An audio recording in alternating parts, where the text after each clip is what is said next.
오늘 우리가 함께 묵상할 말씀은 마태복음 23장 23절부터 24절 말씀입니다.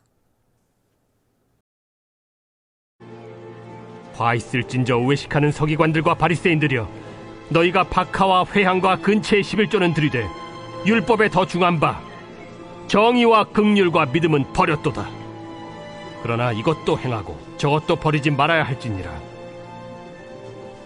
맹인된 인도자여, 하루살이는 걸러내고 낙타는 삼키는도다. 서기관들과 바리새인들의 외식의 삶, 표리부동한 삶의 모습은 하나님을 향한 11조에서도 드러납니다. 이들은 박하와 회향, 근체의 11조를 드리면서 자랑했습니다. 이들의 11조 생활은 철저했습니다. 그러나 정작 더 중요한 11조의 의미, 정의와 긍휼 등의 마음은, 믿음은 버렸습니다.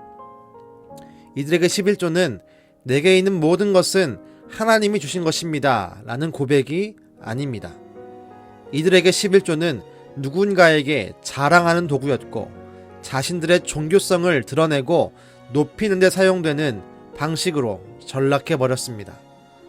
우리는 이런 말씀을 들으면, 그렇다면 이 시대에는 11조를 드리지 않아도 되는 것이 아닌가요? 라고 말할 수 있을지도 모르겠습니다.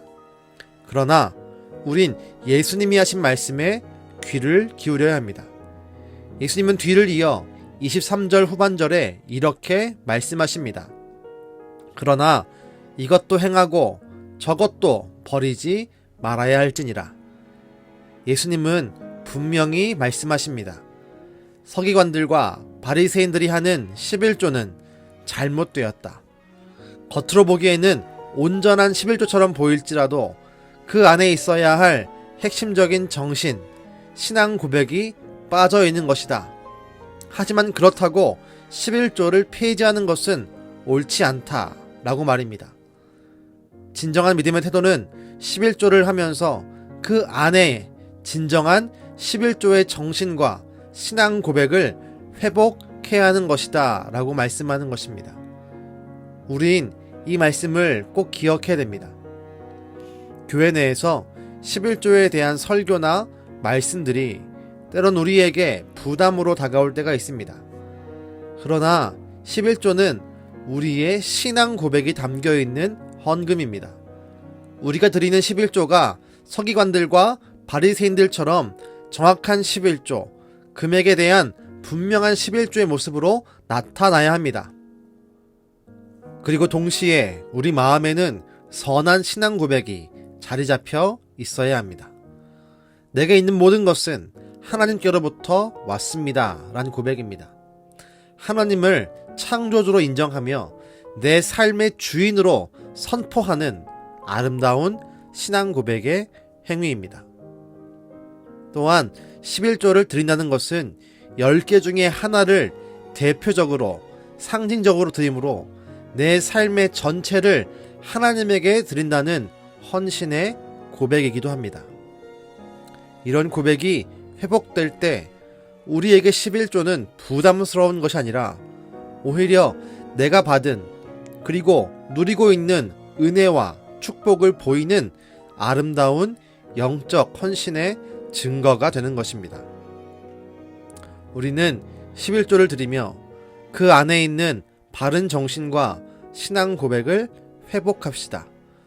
다른 사람에게 자랑하기 위한 11조를 드리지 않고 하나님께 내 믿음을 보이는, 내 믿음을 고백하는 아름다운 11조를 드립시다. 정확한 11조를 드리며 그 안에 하나님이 내 삶의 주인이심을 드러내고 고백합시다. 하나님은 이렇게 드리는 온전한 마음과 온전한 모습의 11조를 기뻐하실 것이고 우리의 삶을 반드시 책임져 주실 것이라 믿습니다. 기도하겠습니다. 주님, 오늘 말씀을 기억하며 우리가 하나님께 드리는 11조가 온전케 되기를 소망합니다. 본문에 있는 바리새인들과 서기관들은 그 금액은 정확했지만 그 마음은 전혀 정확하지 않았고 하나님이 기뻐하시는 모습이 아니었습니다. 이들에게 있어 11조는 자랑거리였고 사람들 앞에 자신을 보이는 도구에 불과했습니다. 주님, 이제 우리는 주님 앞에 온전한 11조를 드리기 원합니다.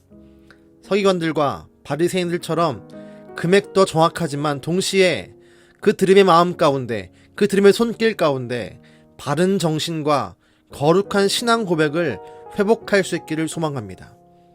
내게 있는 모든 것이 하나님께로부터 왔습니다.